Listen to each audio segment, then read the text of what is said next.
Student logic में अपने को नेक्स्ट टॉपिक लिखना है। आप लोगों को मैंने ट्रूथ टेबल जो बताया था, conjunction, disjunction, one way implication, double implication और लिगेशन के बारे में, वो टेबल आप लोगों को ध्यान में रखना है। अब देखो क्वेश्चन नंबर 3 में क्या बोल रहा है, right the truth value of following, है ना। यहाँ पे क्या करना है, जो स्टेटमेंट जो दिया है उनकी ट्रूथ वैल्यू ध्यान में रखना है। इसके लिए आप लोग को टेबल ध्यान में रखना पड़ेगा। अब देखो कैसे क्या होता है। सबसे पहले देखो नंबर 4 इज ऑड और 1 इज प्राइम। तो क्या करना पड़ेगा, इसको सबसे पहले सिंबॉलिक फॉर्म में अपने को लाना पड़ेगा। तो देखो यहाँ पे दो स्टेटमेंट जो है जो और से ज्वाइन है, तो यहाँ पे पहले सिंबॉलिक फॉर्म में लाना है। तो कैसे लाते हैं, फर्स्ट स्टेटमेंट को यहाँ पे अपने को P को लेना है, 4 इज ऑड, ठीक है। और सेकंड स्टेटमेंट जो है उसको लेना है Q, मतलब 1 इज प्राइम, है ना। दूसरी बात, P और Q की ट्रूथ वैल्यू क्या होती है वो यहाँ पे अपने को लिखना पड़ेगा, है ना। यहाँ पे लिखते हैं truth value of P and Q are. उस देखो P की ट्रूथ वैल्यू क्या होगी, P का स्टेटमेंट क्या बोल रहा है, 4 इज ऑड। अब 4 जो है ऑड है कि इवन है, ये आप लोग को मालूम होगा। अब 4 ऑड है कि इवन है, ऑड है, ठीक है। 4 ऑड है कि इवन है, 4 नंबर इवन नंबर है। और यहाँ पे बोला है 4 इज ऑड, ट्रू है कि फॉल्स है, फॉल्स है। इसलिए P का ट्रूथ वैल्यू क्या होगा, फॉल्स। फिर Q का ट्रूथ वैल्यू क्या होगी, फिर 1 इज प्राइम। प्राइम नंबर यानी क्या होता है, जिसको सिर्फ 1 से मल्टीपल होता है या डिवाइड होता है, या फिर टेबल में जो एक ही टाइम पे आता है। यहाँ पे बोला है 1 इज प्राइम, तो आप लोगों को ध्यान में रखना है 1 is not prime number, 1 prime number नहीं है।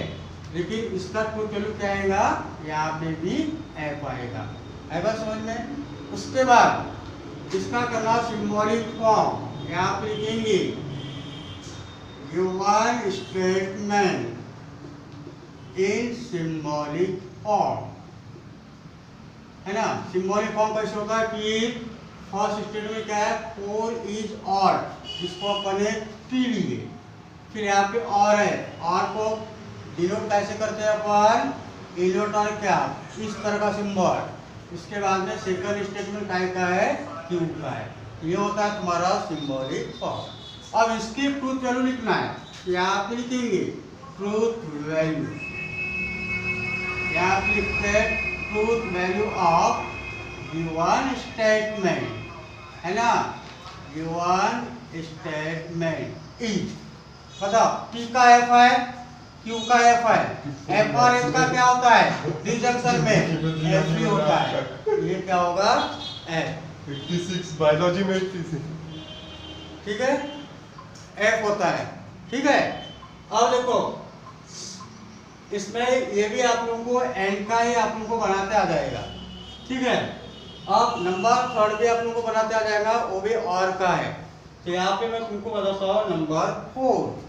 तो नंबर 4 में कैसा है कि it is not true that 5 - 3 is a real number. यहाँ पे सिर्फ एक ही स्टेटमेंट है, तो अपने को इसका सिंबॉलिक फॉर्म बनाना पड़ेगा, ठीक है।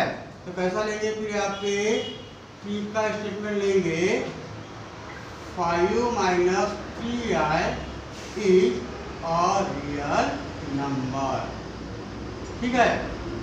दूसरी बात, इसकी ट्रूथ वैल्यू अपने को लिखना पड़ेगा, ट्रूथ वैल्यू ऑफ PE।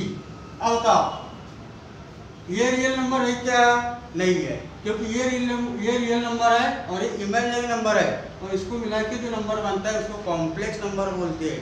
ये रियल नंबर नहीं है, तो फिर इसकी ट्रूथ वैल्यू क्या आएगी, आपके F आ जाएगी। फिर ये वाले स्टेटमेंट का आपको ट्रूथ वैल्यू लिखना है, तो इसको बनाना आपको सिंबॉलिक फॉर्म में, तो इसको भी लिखना पड़ेगा यहाँ पे given statement in symbolic form.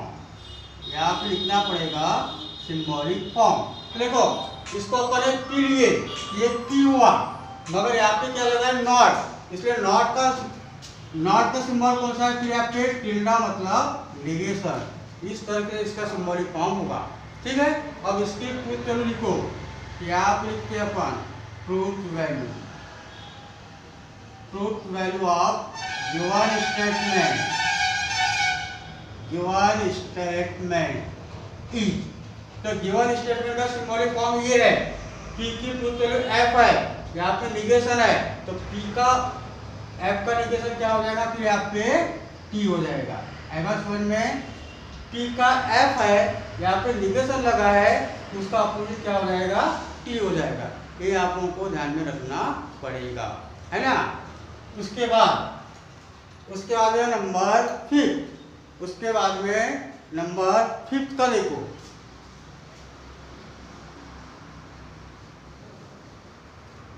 Number fifth में क्या हो रहा है, इसको भी उसी तरीके से अपने को बनाना है। यहाँ पे इफ और देर से दो स्टेटमेंट जो है पहले सिंबॉलिक फॉर्म में लाना है। तो कैसा होगा कि फर्स्ट स्टेटमेंट 3 × 5 = 8। सेकंड स्टेटमेंट है तुम्हारा 3 + 5 = 15। पहले इसकी ट्रूथ वैल्यू अपने को लिखना पड़ेगा। Truth value of P and Q। ठीक है, तो देखो P का 3 × 5 का कितना होता है 15। यहाँ पे 8 लिखा है, ट्रू है कि फॉल्स है, फॉल्स है। ठीक है, उसके बाद Q की ट्रूथ वैल्यू देखो 3 + 5 कितना होता है 8 होता है, यहाँ पे 15 लिखा है, मतलब ट्रूथ वैल्यू क्या होगी 8। अब पूरे स्टेटमेंट की अपने को क्या करना है, ट्रूथ वैल्यू लिखना है।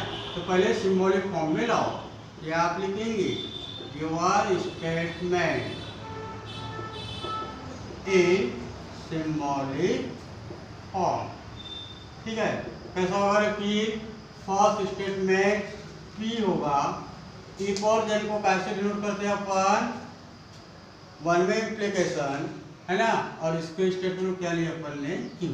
इसकी ट्रूथ वैल्यू अपने को यहाँ पे देखना है। तो देखो यहाँ पे लिखते हैं अपन truth value of given statement, है ना, गिवन स्टेटमेंट ई। P का क्या है F, Q का क्या है F। इसमें क्या होता है ट्रूथ टेबल में, फिर F का क्या होता है T होता है। ये ध्यान में रखना, आप लोगों को बताया मैंने, one way implication double implication में F का भी T होता है और T का भी T होता है। तो ये इस तरीके से आपको बनाना है ना। उसके बाद में फिर लास्ट वाला है तुम्हारा नंबर 6। दो स्टेटमेंट जो है यहाँ पे इफ एंड ओनली इफ से ज्वाइन है ना, इसको भी उसी तरीके से बनाना पड़ेगा। ठीक है, तो पहला स्टेटमेंट P मेल इज 5। ठीक है, second statement Q sky is blue. पहले इनके ट्रूथ वैल्यू लिख लो। ठीक है, truth value of P and Q are. Milk is white, milk white रहता है क्या S, मतलब इसकी ट्रूथ वैल्यू क्या होगी T। स्काई इज ब्लू, ये भी क्या हो जाएंगे इसकी ट्रूथ वैल्यू T। फिर सिंबॉलिक फॉर्म में लाओ। ठीक है, यहाँ पे उसके बाद में सिंबॉलिक फॉर्म में लाना है given statement in symbolic form. तो कैसा होता है फिर symbolic form, milk is white को क्या लिया अपन ने P। यहाँ पे इफ एंड ओनली इफ से ज्वाइन है, इसका क्या होता है तुम्हारा सिंबल कौन सा है, डबल एरो, और इसको क्या लिए Q। ठीक है, ये वाले स्टेटमेंट के ट्रूथ वैल्यू यहाँ पे लिखो। यहाँ पे लिखते truth value of given statement. ठीक है, गिवन स्टेटमेंट, इसका भी T है, इसका भी T है, तो क्या होता है तुमको टेबल ध्यान में रखना पड़ेगा, मतलब टोटल क्या आएगा T। तो स्टूडेंट लोग, आप लोगों को जितने भी मैंने ट्रूथ टेबल बताया किसमें क्या होता है, वो आप लोगों को अपने तरीके से ध्यान में रखते हुए इस तरह से प्रॉब्लम को बनाना है।